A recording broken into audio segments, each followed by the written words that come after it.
தேர்தல் வழக்கை நிராகரிக்க கோரி முதல்வர் மனு அளித்திருக்கிறார். இதுகுறித்த முழு விவரங்களுடன் இணைந்திருக்கிறார் எமது சிறப்பு செய்தியாளர் கண்ணதாசன். கண்ணதாசன், வணக்கம். இதுகுறித்த முழு விவரங்களை பதிவு செய்யலாம்.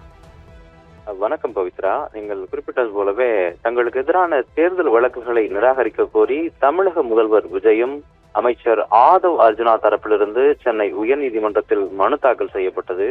தமிழக முதல்வர் விஜய் பெரம்பூர் தொகுதியில் வெற்றி பெற்றதாக அறிவிக்கப்பட்டதை எதிர்த்து வாக்காளர்கள் தினேஷ், லட்சுமி நரசிம்மன் ஆகியோர் சென்னை உயர்நீதிமன்றத்தில் தேர்தல் வழக்குகளை தாக்கல் செய்திருந்தாங்க. இதே மாதிரி திருச்சி கிழக்கு தொகுதியிலையும் விஜய் வெற்றி பெற்றதை எதிர்த்து திமுக வேட்பாளர் இனிகோ இருதயராஜ் தேர்தல் வழக்கு தாக்கல் செஞ்சிருந்தாரு. இந்த வழக்குகள் கடந்த முறை விசாரணைக்கு வந்தப்போயே வழக்க நிராகரிக்கணும் அப்படின்னு மனு தாக்கல் செய்ய விஜய் மற்றும் ஆதவ் அர்ஜுனா தரப்புக்கு அவகாசம் வழங்கப்பட்டது. இதை ஏற்க மறுத்த நீதிபதி இன்னைக்குள்ள நிராகரிப்பு மனுவை தாக்கல் செய்யலன்னா முதலமைச்சருக்கும் அமைச்சருக்கும் அபராதம் விதிக்கப்படும் அப்படின்னு எச்சரிக்கையும் விடுத்திருந்தாங்க.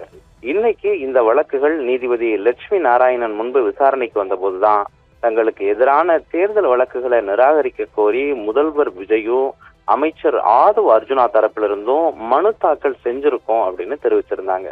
இதையடுத்து முதல்வர் விஜயோட வெற்றிக்கு எதிரான பெரம்பூரை சேர்ந்த வாக்காளர் தினேஷும் வில்லிவாக்கம் தொகுதியில அமைச்சர் ஆதவ் அர்ஜுனாவோட வெற்றியை எதிர்த்து தொடரப்பட்ட இந்த வழக்குகளோட விசாரணைய நாளைக்கு தள்ளி வச்சு உத்தரவிட்டிருக்காங்க.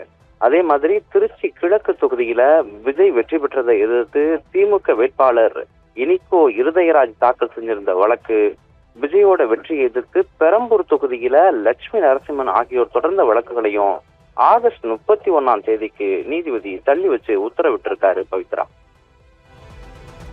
விவரங்களுக்கு நன்றி கண்ணதாசன்.